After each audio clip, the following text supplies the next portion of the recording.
সদৌ অসম ছাত্ৰ সন্থাৰ পূব গুৱাহাটী ছাত্ৰ সন্থাৰ উদ্যোগত আজি গুৱাহাটী চান্দমাৰী উৰণীয়া সেতুৰ কাৰ্যালয়ৰ পৰা মহানগৰত অৱস্থিত PWD ৰোডৰ অভিযন্তাৰ মুখ্য কাৰ্যালয়লৈ এক বিক্ষোভ প্ৰদৰ্শন কৰি সমদল লৈ যায়। আজি পূব গুৱাহাটী ছাত্ৰ সন্থাৰ উদ্যোগত PWDৰ মুখ্য অভিযন্তাৰ ওচৰত মহানগৰীৰ মণিৰাম দেৱান পথ, মাদাৰ তেৰেছা পথ, নাৰেংগী চন্দ্ৰপুৰ পথ, নাৰেংগী হাটগাঁও পথ, VIP পথকে ধৰি উক্ত পথকেইটাৰ লগতে অংলংগ পথ, উপপথ আৰু নলা নৰ্দমাসমূহ বিগত বহু বছৰ ধৰি নিৰ্মাণ আৰু মেৰামতি নকৰাৰ পৰিপ্ৰেক্ষিতত ছাত্ৰ ছাত্ৰীকে ধৰি সৰ্বসাধাৰণ ৰাইজে যাতায়াতৰ ক্ষেত্ৰত নৰক যন্ত্ৰণা ভোগ কৰিব লগা হৈছে।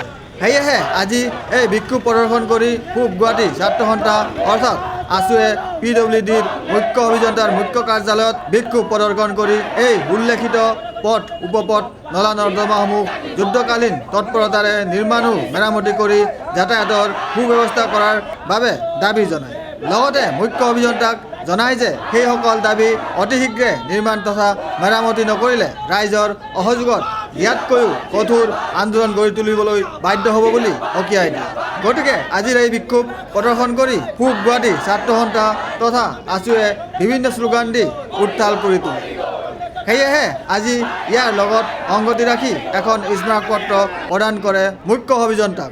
আজি এই বিক্ষোভ প্ৰদৰ্শন কৰি পূব গুৱাহাটী ছাত্ৰ সন্থাৰ সাধাৰণ সম্পাদক নয়নজ্যোতি নাথে কয়, পূব গুৱাহাটী ছাত্ৰ সন্থাই আজি অকৰ্মণ্য বিভাগ যোনটো আজিৰ সময়ত কংগ্ৰেছ চৰকাৰ যি অধীন হৈ আছে গড় কাপ্তানি বিভাগ অসমৰ বৰ্তমান সময়ত মৃত অৱস্থাত আছে, তেওঁলোক আমি জগাবৰ কাৰণে আহিছোঁ। হয়তো আমি জীৱন তেওঁলোকৰ হাতত দিবও পাৰোঁ। কিজানি আমি এই বিক্ষোভ প্ৰতিবাদৰ দ্বাৰা অজন্তানেও সাৰ পাই উঠে বা জীৱন্ত হৈ উঠে, সেইবাবে আমি এই বিক্ষোভ কাৰ্যসূচী লৈছোঁ। আজি বহু বছৰ ধৰি মণিৰাম দেৱান পথ, মাদাৰ তেৰেছা পথ, নাৰেংগী চন্দ্ৰপুৰ পথ, নাৰেংগী হাটগাঁও পথ আদিকে ধৰি বিভিন্ন পথ, উপপথ কোনো উন্নয়নৰ কাম হোৱা নাই। কেৱল ভেকু ভাওনা হৈছে। ভেকু ভাওনা এনেকুৱা ধৰণৰ এইটো এটা ব্যৱসায় কেন্দ্ৰিক প্ৰতিষ্ঠানৰ নিচিনা হৈ পৰিছে। ব্যক্তিগত লাভালাভৰ বাবে কেইজনমান মুষ্টিমেয় ঠিকাদাৰক ঠিকা দিয়া হয়। তেওঁলোকে হয়তো কিছুভাগ মন্ত্ৰীৰ ঘৰলৈ যায়, নেতাপালি নেতাৰ ঘৰলৈ যায়, কিন্তু ৰাইজৰ স্বাৰ্থত কোনো ধৰণৰ আজিলৈকে উন্নয়ন কাম হোৱা নাই। বিভিন্ন ধৰণৰ কামৰ মাজত ফাঁকি ফুকা দি ৰাইজক ধ্বংসৰ গৰাহত ঠেলি দিছে। Video' journalist Sushant Das, Sentinel news, Guwahati.